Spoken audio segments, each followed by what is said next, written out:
Bienvenue à toutes les femmes ambitieuses. Vous écoutez l'épisode 210 et aujourd'hui je vous parle de comment je suis passée à la semaine de 4 jours.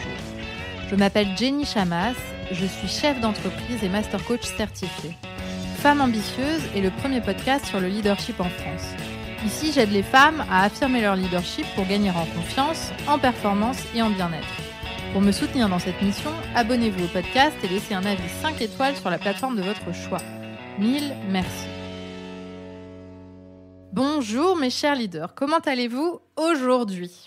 Alors, 2022 a marqué un tournant dans l'organisation de mon temps de travail puisque je suis progressivement passée à la semaine de 4 jours. Et aujourd'hui, j'aimerais vous en partager mes apprentissages. Comment mettre en place une nouvelle organisation de travail ? Quels sont les bénéfices pour moi de cette semaine de 4 jours ? Quelles sont mes réflexions à une échelle plus large ? Est-ce que la semaine de 4 jours doit être appliquée à toute l'entreprise et toutes les entreprises ? Première question, pourquoi est-ce que je voulais passer à la semaine de 4 jours ? La réponse est parce que je travaillais trop. J'exerce un métier dans lequel je me forme continuellement et cette formation se fait souvent en dehors de mon temps de travail. Et quand j'additionnais le travail plus la formation, je me sentais carrément débordée parce que concrètement, ça rentrait pas dans une semaine raisonnable de temps de travail. Parce que aussi, je sentais ma créativité et ma présence décliner. Mon métier me demande de créer beaucoup de choses, des concepts, d'écrire et de transmettre énormément, enseigner ainsi qu'être à l'écoute quand je coach. Et ça demande de créer de l'espace pour pouvoir le faire bien.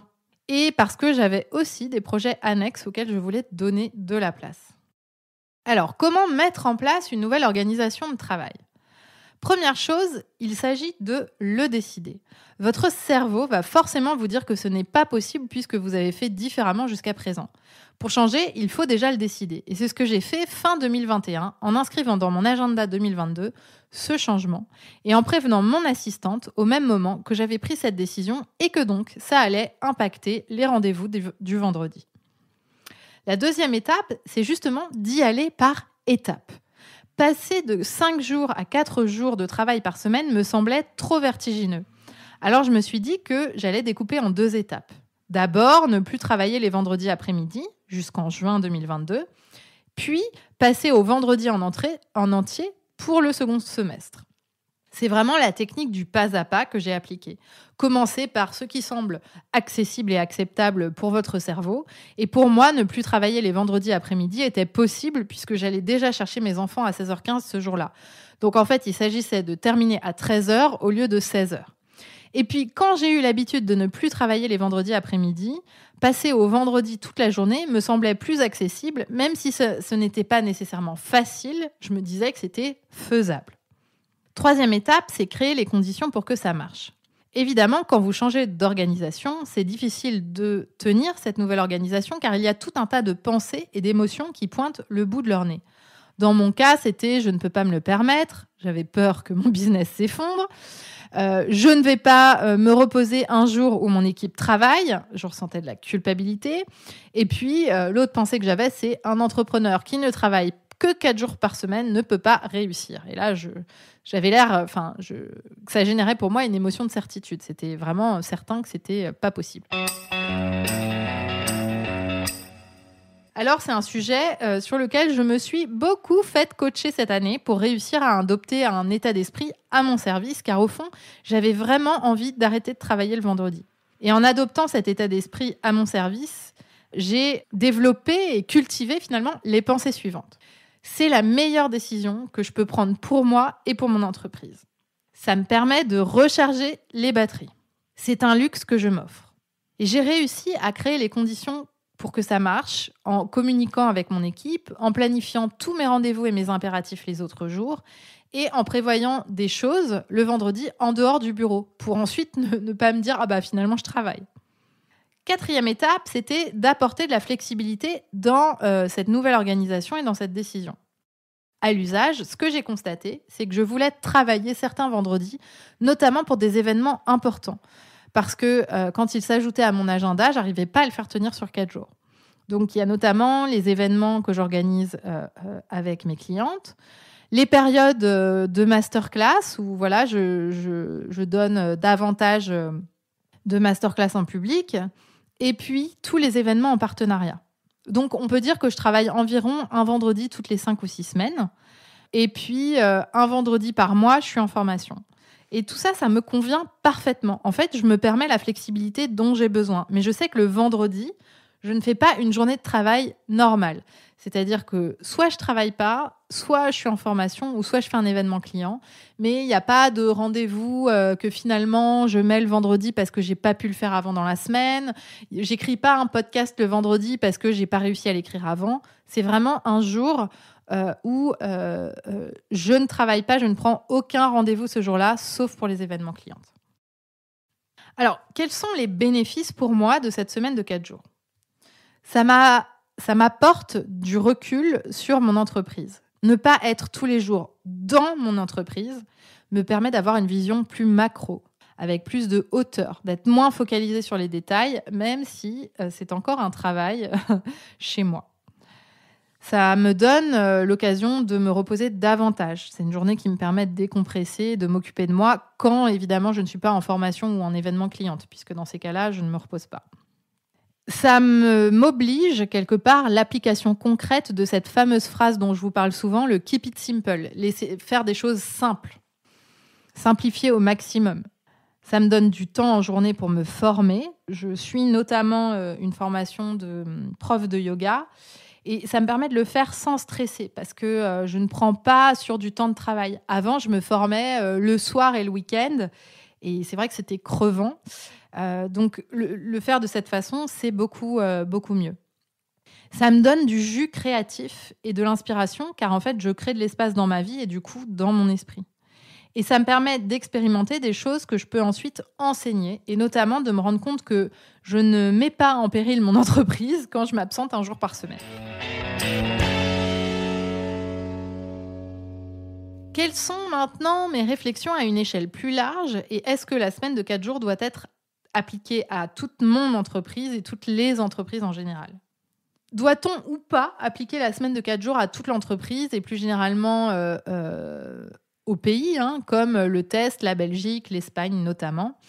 La Belgique permet aux salariés de travailler sur 4 jours pour ne plus travailler le vendredi. Mais en fait, ce qu'ils font, c'est qu'ils font toujours le même nombre d'heures, mais au lieu de les faire sur 5 jours, ils densifient chaque journée et du coup, ils rajoutent des heures sur les 4 premiers jours de la semaine. Alors, à ce stade de mon expérimentation, je ne sais pas si c'est la meilleure des idées d'appliquer la semaine de 4 jours à tous et toutes partout. Pourquoi ? Déjà, s'il s'agit de condenser son temps de travail, par exemple, condenser son temps de travail sur 4 jours, ça peut être fatigant. Donc, je ne suis pas certaine que ce soit un bon calcul pour la productivité parce que clairement, quand on se fait une journée de 10 heures de travail, on est beaucoup moins productif chaque heure que si on fait une plus petite journée et qu'on se concentre. D'ailleurs, la concentration ne peut pas durer comme ça dans le temps. Dans mon cas, il faut comprendre que je ne travaille pas plus les 4 premiers jours de la semaine. C'est-à-dire que j'ai vraiment coupé un jour. Mais encore une fois, mon métier, et le fait que je suis chef d'entreprise, mon métier ne se compte pas vraiment en heures travaillées. En fait, je fais beaucoup de stratégies. Il y a beaucoup de choses qui se passent dans mon esprit pendant que je ne travaille pas et qui ensuite sont des choses dont j'accouche quelque part parce que je vais les coucher sur papier ou les coucher en coaching, etc. Et ça se fait beaucoup en dehors de mon temps de travail. Mais si je compte les heures passées au bureau, je passe moins d'heures au bureau qu'avant. Mais donc, ce que je veux dire par là, c'est que mon métier a des particularités que n'ont pas tous les métiers. Donc, quand on s'imagine transposer ça à tout le monde, je pense que c'est une vision trop simpliste parce qu'il faut se poser la question, est-ce que c'est transposable en fait ? Ma réflexion, elle est que il me semble que les règles strictes, c'est-à-dire 4 jours ou 5 jours, etc., enlèvent toute flexibilité et qu'à l'échelle de mon entreprise, en tout cas, nous opérons 5 jours par semaine et pas 4. Et si j'étais stricte avec mes 4 jours par semaine, par exemple, on se priverait de faire des événements qui fonctionnent mieux les vendredis et ce serait une perte pour l'entreprise. Ou alors, je ne me formerais pas ou beaucoup moins et du coup, ce serait aussi une perte pour l'entreprise. Et en fait, on ne peut pas se permettre de perdre en qualité ou en quantité de services pour que chacune d'entre nous puisse travailler 4 jours par semaine. Il y a aussi une réalité économique en jeu de façon très transparente. Si tout le monde travaille moins, sachant qu'il n'y a pas que de la création et de la stratégie, mais aussi beaucoup d'opérationnel dans l'entreprise avec un temps incompressible, eh bien, chaque heure de travail coûte plus cher. Et ce n'est pas forcément jouable financièrement, surtout au sein d'une petite structure comme la mienne, mais je pense que les entreprises en général se posent aussi cette question. En revanche, ce que cette expérimentation m'apprend et qui me semble aujourd'hui essentiel, c'est que la flexibilité pour chacune des personnes dans l'entreprise, quel que soit le poste, est la clé. Flexibilité de travail dans les journées de chaque collaborateur, souplesse dans les temps de travail, souplesse dans le télétravail, souplesse dans les horaires. Adaptation aux besoins et aux réalités de vie des collaborateurs. Par exemple, j'ai des jeunes mamans dans l'équipe et il y a des rendez-vous médicaux. Il y a évidemment, on connaît tout ça, l'hiver, les maladies des bébés, la crèche, il y a le postpartum, etc. Eh bien, il est important que ce ne soit pas une charge mentale en plus du travail à ajouter le soir et le week-end, sachant qu'en plus, on doit se plier en 4 pour obtenir le bon rendez-vous chez le pédiatre. Ça doit pouvoir se faire en semaine. Elles doivent pouvoir jouer avec leur temps de travail comme elles veulent et en autonomie, tout en gérant ce qu'elles ont à faire. Et de la même façon, quand on a envie de partir tôt en week-end, pas besoin de me demander. Chacun s'organise pour le faire et se régule en fonction des besoins que demande leur poste et les résultats de l'entreprise. Et ça marche dans mon entreprise car mes salariés sont cadres, elles sont pas payées à l'heure, elles sont très autonomes, elles ont des postes à responsabilité.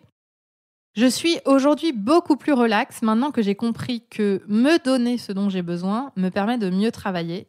Et donc, le corollaire est aussi vrai. Donner à mes salariés ce dont elles ont besoin permet qu'elles donnent le meilleur d'elles-mêmes également. Et c'est une réflexion et une expérimentation en constante évolution sur laquelle je réfléchis et sur laquelle je suis à l'écoute des besoins de mon équipe et de ce qui s'est fait aussi par ailleurs. C'est-à-dire que ce que je vous partage aujourd'hui, après quelques mois d'expérimentation, eh bien, peut-être que dans un an, si je vous en reparle, je vous dirai d'autres choses, peut-être qu'on aura mis d'autres choses en place dans l'entreprise.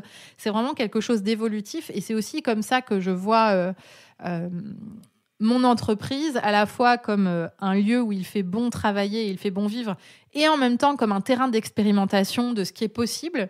Eh bien, c'est une entité en mouvement et qui est aussi en mouvement grâce aux personnes qui y travaillent, aux idées qui naissent, aux discussions qui y vivent. D'ailleurs, si vous avez des bonnes pratiques à ce sujet, si vous aussi vous avez testé des choses, je suis preneuse et n'hésitez surtout pas à me les partager par email ou sur Instagram sur jennychamas_mastercoach. L'épisode vous a plu ? Pour me soutenir, parlez-en autour de vous et laissez un avis 5 étoiles. Sachez que nous proposons plusieurs formations avec différents formats à destination des particuliers comme des entreprises. Retrouvez toutes les informations sur notre site jennychamas.com ou venez discuter avec nous sur Instagram et LinkedIn.